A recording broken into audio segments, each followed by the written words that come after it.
कि इज़राइल जब स्थापित हुआ, जब इज़राइल देश बना, तो सबसे उनका पहला राजा था सौल, और सौल के बाद आया दाऊद, और दाऊद के बाद उसका बेटा सुलेमान नया राजा बना था। लेकिन सुलेमान के बाद ये इज़राइल का राज्य दो हिस्सों में बांटा गया था, पहला यहूदा और दूसरा इज़राइल। और ये दो हिस्सों में जो बटा हुआ इज़राइल था, राज्य था, उन्होंने बहुत सारे गुनाह किए। परमेश्वर ने बहुत से नबियों को भेजा, बहुत से भविष्यवक्ताओं को भेजा, जिनके द्वारा इन्हें चेतावनियां दी गई कि वह अपने दोगलेपन से मुड़ जाएं, अपने गुनाहों को छोड़ दें, मूर्ति पूजा को छोड़ दें और परमेश्वर के साथ वफादार हो जाएं, नहीं तो आपके ऊपर एक बड़ी सज़ा आने वाली है, आपको इसकी पनिशमेंट मिलेगी। लेकिन हम लोग जानते हैं कि उन्होंने परमेश्वर की इन सारी दी हुई चेतावनियों को नहीं माना। इसी वजह से सबसे पहले जो दो हिस्सों में बटा हुआ राज्य था, उनमें जो एक था इज़राइल, सबसे पहले इज़राइल बंदी बनाया गया 722 बीसी को सीरिया के द्वारा, और उसके बाद यहूदा बंदी हुआ, वो हुआ था 597 बीसी को। ये हुआ था बाबल देश के द्वारा, यानी बेबीलोन के द्वारा। और जब ये यहूदा बंदी हुआ तो इन्हीं बंधुओं में से एक था दानियल, जिसे बाबुल का राजा, बेबीलोन का राजा नबूकदनेस्सर अपना गुलाम बनाकर लेकर आया था। और जिस समय इनको गुलाम बनाया गया, उस समय दानियल की उम्र थी तकरीबन 12 से लेकर 14 साल की। और यहूदा से बाबुल का रास्ता 2700 किलोमीटर दूर है। इतना लंबा रास्ता तय करने के बावजूद भी, इतनी दूर अपने घर से बाहर आ जाने के बावजूद भी दानियल दृढ़ था परमेश्वर की सेवा करने के लिए, परमेश्वर के प्रति वफादार रहने के लिए और अपने विश्वास का समझौता ना करने के लिए। अब राजा नबूकदनेस्सर इन सारे जवानों को, जिन्हें वह बंदी बनाकर अपने साथ लेकर आया है बाबुल देश में, बेबीलोन में, इन्हें वह अपने रीति रिवाजों, अपने रस्मों के हिसाब से ट्रेन करना चाहता है, ताकि वह इन जवानों को अपने राज्य के लिए इस्तेमाल कर सके। नबूकदनेस्सर उन्हें यूज़ करना चाहता है, उन्हें इस्तेमाल करना चाहता है। क्यों? क्योंकि इन जवानों के पास एक ख़ास प्रकार का एक स्पेशल गिफ्ट है, वरदान है। वह सुंदर हैं, वह जवान हैं और वह बहुत ही बुद्धिमान भी हैं। अब इस ट्रेनिंग के दरमियान राजा ने इन जवानों को बेस्ट खाना दिया, बेस्ट वाइन इनके लिए उपलब्ध करी, जो भी उस राज्य में उस समय अवेलेबल थी। लेकिन चलिए हम पढ़ते हैं कि यह सब कुछ देखकर दानियल ने क्या कहा। लिखा है, परंतु दानियल ने अपने मन में ठान लिया कि वह राजा का भोजन खाकर और उसके पीने का दाख मधु पीकर अपवित्र ना हो, इसलिए उसने खोजों के प्रधान से विनती की कि उसे अपवित्र ना होना पड़े। उसने फाइनेस्ट, सबसे बेहतरीन खाने को, सबसे बेहतरीन वाइन को नो कह दिया, मना कर दिया। उसने कहा कि मुझे ये सब नहीं चाहिए। क्यों? क्योंकि ये मेरे कल्चर के, मेरी मोरालिटी के, मेरे फेथ के विरोध में है, ये मेरे नैतिकता के, मेरे विश्वास के खिलाफ है, इसलिए मैं ये सब कुछ नहीं खाऊंगा, नहीं पीऊंगा। उसने इन सारे चीज़ों को ना बोल दिया। मतलब उसके कहने का था कि मैं वेल डिसिप्लिन्ड ज़िंदगी जीना चाहता हूँ। जो मैंने आज तक सीखा है, मैं अपना जीवन उसी के अनुसार चलाऊंगा। अब हम लोग अज्यूम कर सकते हैं कि वहाँ पर बहुत से और भी जवान होंगे जो खुश हुए होंगे, उन्होंने सब कुछ स्वीकार कर लिया। लेकिन दानियल नहीं, वह उन्हें देखकर, वह उन जवानों को देखकर नहीं बदला कि चलो यार ये भी तो खा पी रहे हैं। लेकिन नहीं, दानियल उन्हें देखकर नहीं बदला। उस समय अगर दानियल वो वाइन पी भी लेता तो भी उसे कोई नहीं देख रहा था, जो उसे देखकर उसकी शिकायत उसके माँ बाप को कर देता या किसी को बता देता। लेकिन छोटी नाह ने, इस छोटी सी नाह ने उसे बड़ी नाह के लिए तैयार किया। इस छोटी नाह ने उसे बड़ी नाह के लिए तैयार किया जब वह बाबुल का प्रधानमंत्री बना था और शेरों के आगे फेंका गया था। आज जब हमारे जवान घर से बाहर निकलते हैं हॉस्टल के लिए, जॉब के लिए या फॉरेन जाकर किसी काम के लिए, तो बहुत से जवानों को मैं देखता हूं जो गलत कामों और गलत आदतों और गलत चीज़ों का शिकार बन जाते हैं। सब नहीं, लेकिन ज़्यादातर। परमेश्वर का वचन हमें क्या कहता है? लूका अध्याय 21 वचन 34 में लिखा है, इसलिए सावधान रहो, ऐसा ना हो कि तुम्हारे मन खुमार और मतवालेपन और इस जीवन की चिंताओं से सुस्त हो जाएं और वह दिन तुम पर फंदे की नाई अचानक आ पड़े। फिर पतरस लिखते हैं, पहला पतरस अध्याय 4 वचन 3 में, क्योंकि अन्य जातियों की इच्छा के अनुसार काम करने और लुचपन की बुरी अभिलाषाओं, मतवालापन, नाच रंग, नशेबाजी और घृणित मूर्ति पूजा में जहां तक हमने पहले समय गवाया वही बहुत हुआ। बाइबल हमें कहती है कि हमें अपने मन, अपने शरीर और अपनी आंखों पर डिसिप्लिन करना बहुत ज़रूरी है, और विश्वास के साथ अपने हृदय को डिसिप्लिन करना बहुत ही महत्वपूर्ण है, बहुत ही ज़्यादा ज़रूरी है। लेकिन क्या हमारा इन सब चीज़ों पर डिसिप्लिन है? अब 3 लेसन हैं जो हम दानियल के जीवन से सीख सकते हैं। सबसे पहले, he did not compromise his standards.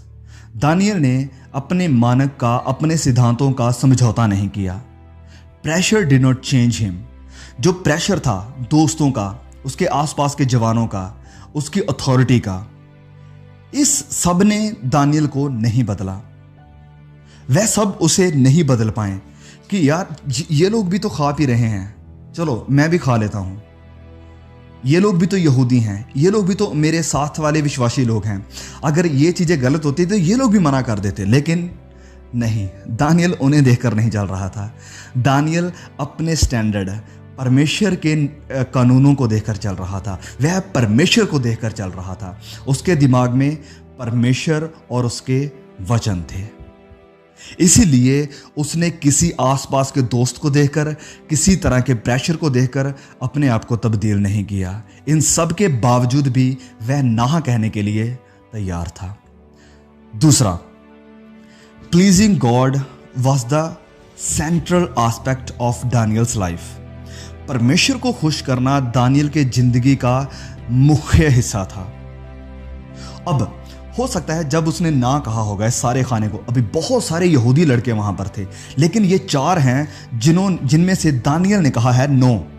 तो हो सकता है इन चारों को देखकर या दानियल को देखकर उसके आसपास के दोस्त कहते हों, लो बहुत बड़ा भगत आ गया, देख लो बहुत बड़ा धर्मी आ गया हमारे सामने। हो सकता है उसके दोस्त उसका मजाक उड़ाते हों, उसका मतलब मजाक बनाते हों।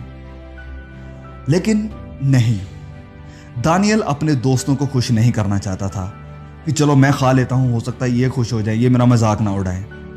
वह राजा के नौकरों को खुश करना नहीं चाहता था, वरन उसके जिंदगी का जो सेंट्रल एस्पेक्ट था, मुख्य भाग था, वो था परमेश्वर। वह परमेश्वर को खुश करना चाहता था अपने हर काम के द्वारा, अपनी हर बात के द्वारा, अपने खाने के तरीके के द्वारा, अपने पहनने के तरीके के द्वारा, और हर किसी भी चीज में वह परमेश्वर को सामने रखकर चलता था। अब सवाल हम सबके लिए कि क्या हम अपने आसपास के दोस्तों को देखकर चल रहे हैं या हम परमेश्वर और उसके वचनों को देखकर चल रहे हैं?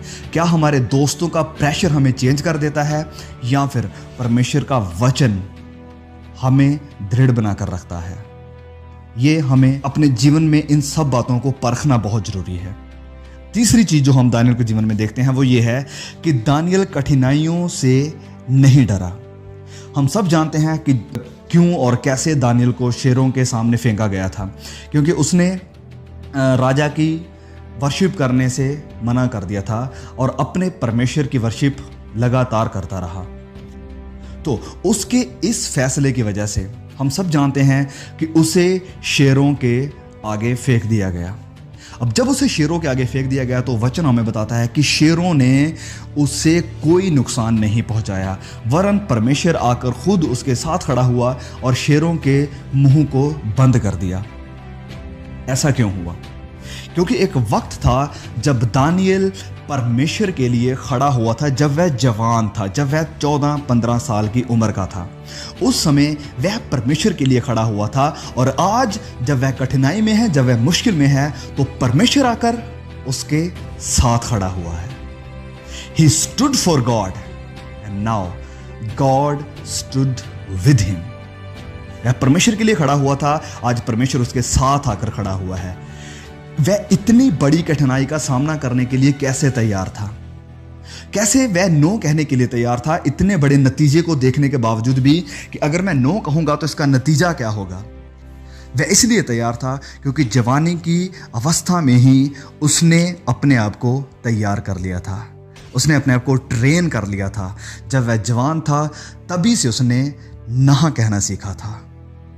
आज अगर हम छोटी छोटी परीक्षाओं में ना कहना सीख जाते हैं तो हम तैयार हो जाएंगे जब बड़ी परीक्षा हमारे सामने आकर खड़ी होगी। क्योंकि वचन हमसे कहता है, वादा करता है कि हमारा ईमान परखा जाएगा और इसे तुम बड़े आनंद की बात समझना। लेकिन अगर हम अभी छोटी छोटी अभिलाषाओं को ना नहीं कह सकते हैं, अपनी आंखों की अभिलाषाओं को ना नहीं कह सकते हैं, शरीर के अभिलाषाओं को ना नहीं कह सकते हैं, अपने दोस्तों को ना नहीं कह सकते हैं, अपने रिश्तेदारों को ना नहीं कह सकते हैं, तो जब हमारे सामने इतना बड़ा कष्ट आने वाला है उसे हम कैसे ना कह पाएंगे। इतनी बड़ी जो परीक्षा हमारे ऊपर आएगी उसे हम कैसे ना कह पाएंगे। ये मैसेज सिर्फ आपके लिए नहीं है, हम सब के लिए है, क्योंकि हम सब अपने जीवन में स्ट्रगल करते हैं। हर रोज हमें ये ना और हाँ के बीच में फैसला करना होता है।